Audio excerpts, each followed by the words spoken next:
name is Charles Rukosny. I'm captain of the Wannes Township Fire Department, Beemerville Company 1. I've been a volunteer firefighter for 35 years. What made you want to become a firefighter?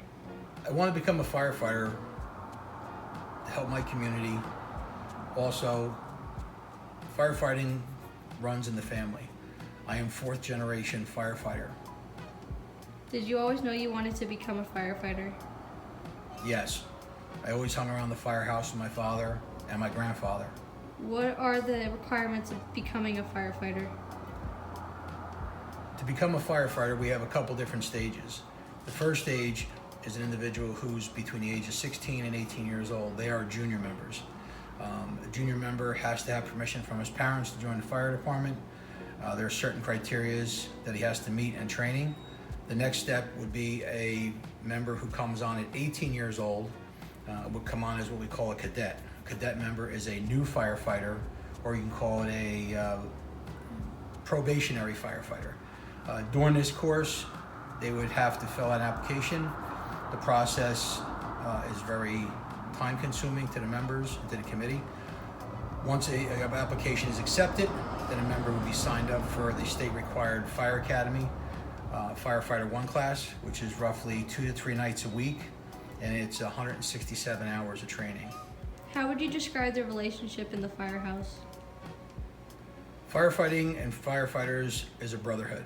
We all work together. When one of us hurts, we all hurt. When somebody gets killed, it affects everybody. The brotherhood is tight.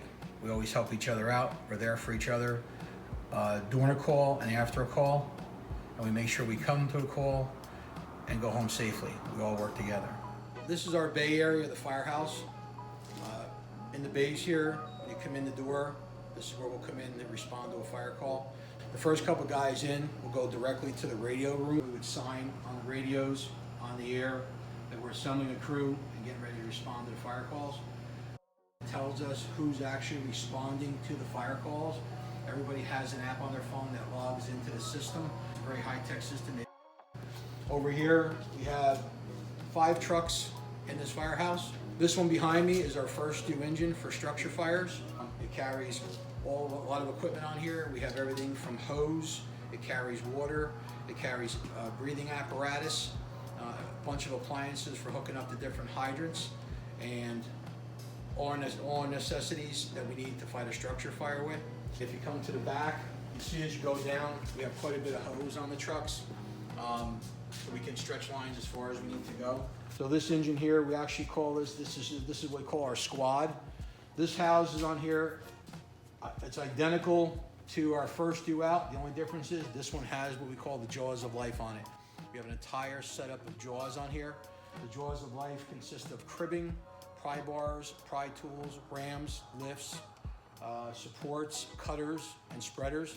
We have a set on here, and we have a smaller set on this engine we can run as a backup. Spare engine. This runs a lot of times in the winter time because it's 4-wheel drive. This has the same setup.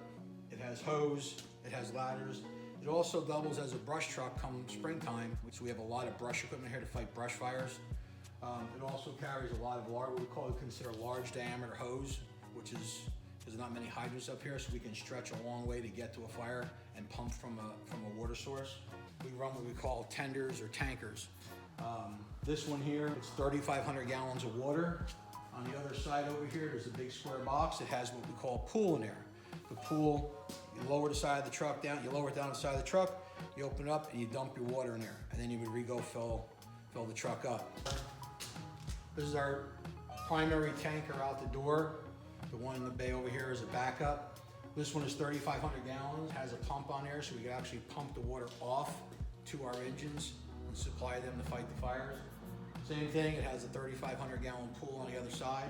It has a pump on here and it carries basic equipment as far as drafting equipment, drafting setup equipment, and also carries some SCBAs on here if a member has to put one on when he's working the truck because of the hazardous conditions.